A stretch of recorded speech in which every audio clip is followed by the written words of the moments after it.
Violent protests continue in Egypt as a significant segment of the populace refuses to quietly accept the ouster of former President Mohamed Morsi. In the latest development, Morsi supporters have clashed with security forces in Cairo. Here's a closer look. Cairo was once again the scene of scuffles between the security forces and supporters of ousted President Mohamed Morsi. This time, a demonstration was held near the Egyptian Defense Ministry headquarters in Cairo.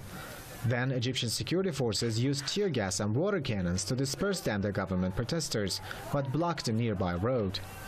Clashes also broke out between police and pro-Morsi students in the Nile Delta city of Zakasik, the deposed leader's hometown, and the city of Alexandria, where at least 2 demonstrators were killed and several others injured by live rounds.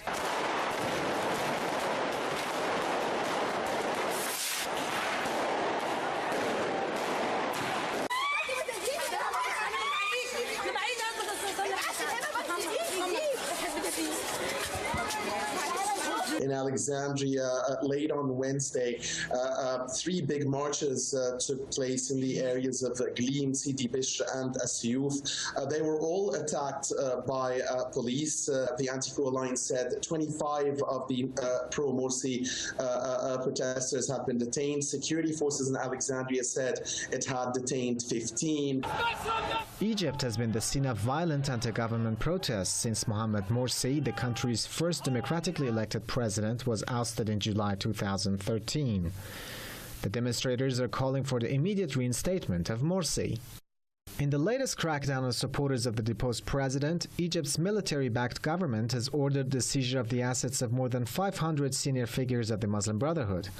Judiciary officials say the assets of Morsi, his family members, and the Brotherhood's provincial leaders are on the list.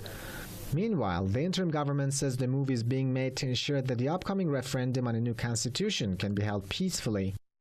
In September, the Egyptian authorities issued a court order banning the Muslim Brotherhood, and just last week the government declared the Brotherhood a terrorist organization.